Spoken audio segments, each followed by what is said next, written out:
Most of the cable industry is unorganized. We had the largest group in the whole country of any union here, and we still do. So this was the fight. The Communications Workers of America District 13 in Western Pennsylvania has won groundbreaking successes in organizing cable workers. It wasn't easy to unionize in this overwhelmingly non-union industry, but a neutrality agreement CWA negotiated with AT&T provided the environment in which winning elections to represent cable workers was possible, and win District 13 did. Unit after unit of workers, from technicians to call center representatives, became members of the union. This was the first time that cable workers had a pension, had fully paid health care. But everything changed when AT&T merged with Comcast, and cable operations fell under the control of the new partner. Once Comcast moved into the picture and started delaying the contract and started their decertification campaigns that were started by select employees, but Comcast was definitely, you could tell, was involved in a lot of it. Then it became a little bit harder to deal with. There was more harassments, there was layoffs, there was problems. People had problems with getting insurance paid. Comcast had a decidedly anti-union attitude and implemented practices designed to keep any more workers from joining CWA and to convince those in represented units to vote to get rid of the union or decertify it. Their tactics ranged from the carrot to the stick.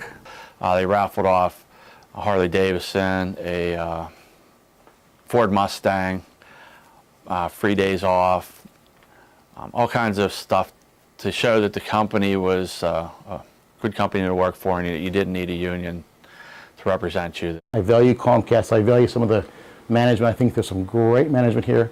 I think the company is a good company. However, they have some of the people they brought in to get rid of the unions here were, boy, they promised you the world. And a lot of the guys believed it. I never saw guys that for $10 could sway somebody to, or take them out to breakfast. Take you out to breakfast could make you think that, oh, we love you guys. You will never get rid of you guys. And at breakfast they're telling you guys, if you don't do this, this, and this, if you can't perform to the standards every day and you don't generate this amount of work, we're going to fire you, but we're going to give you a breakfast. And they go, yeah, it's great. And they're eating breakfast and they just forgot about what was told to them.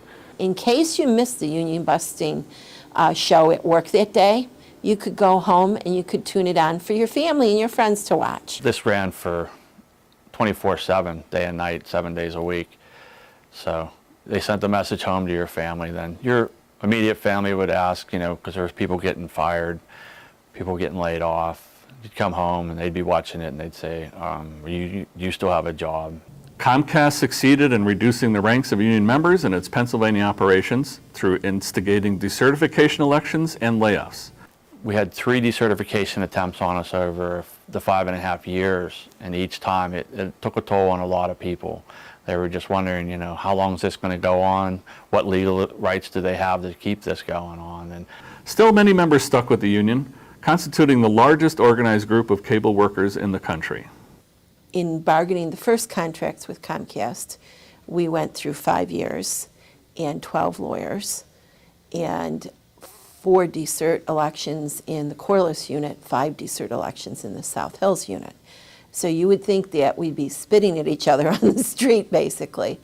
But once we did get the contracts, which was a combination of labor board charges and creative negotiation, shall we say, we got a contract and we both looked at making the relationship better. We give back to Comcast. We make the company what they are. And we're the strongest part of the company, and if management and Comcast gets along, we have a strong company, a good company. Everybody's proud to come to work. We're happy to come to work, and we all get along. We work together. Management and union leaders had come to an understanding and developed ways to work together. They settled some recent contracts in record time until the current round of negotiations for the largest unit in the district, the Corliss Center, that serves Pittsburgh. Progress in bargaining has come to a halt, and it appears that the company is returning to its past aggressively anti-union stance in Pittsburgh as it has in the rest of the country.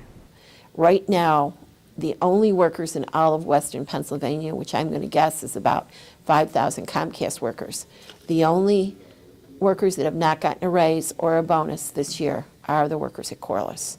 And that to me is a sin. We deal with a lot of the huge problems down here.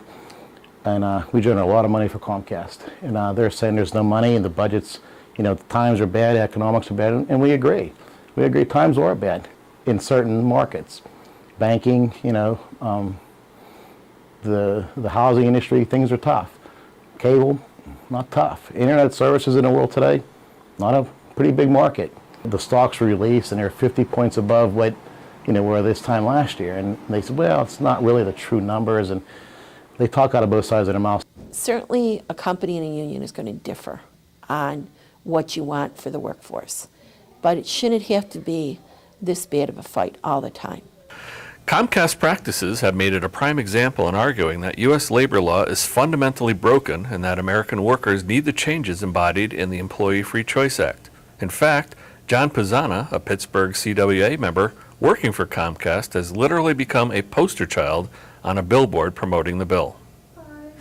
Without the Employee Free Choice Act, companies basically have the right to just keep moving and keep, stalling and persuading employees not to join unions. The Employee Free Choice Act would have definitely helped us out a huge amount. There'd probably be 600 people still in a unit. There probably wouldn't have been as many layoffs, which they never had layoffs before. They just did the layoffs because they could. They also, people that were intimidated and coerced wouldn't have had to go through those hardships that they suffered. Under AT&T broadband, under card check and neutrality, and the union had access to come in and talk to the workers. In fact, we had meetings where management and the union came to address the workers, and workers were able to make a decision without fear or intimidation. And you saw we were able to organize very quickly over 1,000 workers. And then once we changed from the AT&T organizing model over to Comcast, which doesn't want unions at all, we saw immediately decert elections after decert elections, and we went down from, I think, 9 or 10 units. Now we're down to 4. If you had a decent labor law, like the Employee Free Choice Act, that didn't give employers roughly 45 days before an election to beat workers up and work them over, you could win more union elections. I think it's a fair thing. I don't think anyone should have to go through hell to get a union. And that's what it is. It's a war in that workplace. There's nothing else like it. I'm involved with the CWA on my own time when I'm not working. I'm asked to go on organizing campaigns. And those guys are sitting there, and I think it's pretty neat. They're talking to a Comcast guy now that's protected by the union. And boy, do they wish they were sitting in my shoes, and they'll admit to it. When you have somebody that comes in and says, we're going to close down a plant, we're going to get rid of you if this union comes in, even if you vote them in, we're not going to bargain with them, people believe that. And the way that they go about bargaining, by dragging their feet, it makes the union seem very ineffective. So people easily get discouraged. If they don't see something happening right away, they start to lend into believing, well, maybe the company is right. Maybe they're never going to agree. Maybe I might have been better off without this union and just taking my chances.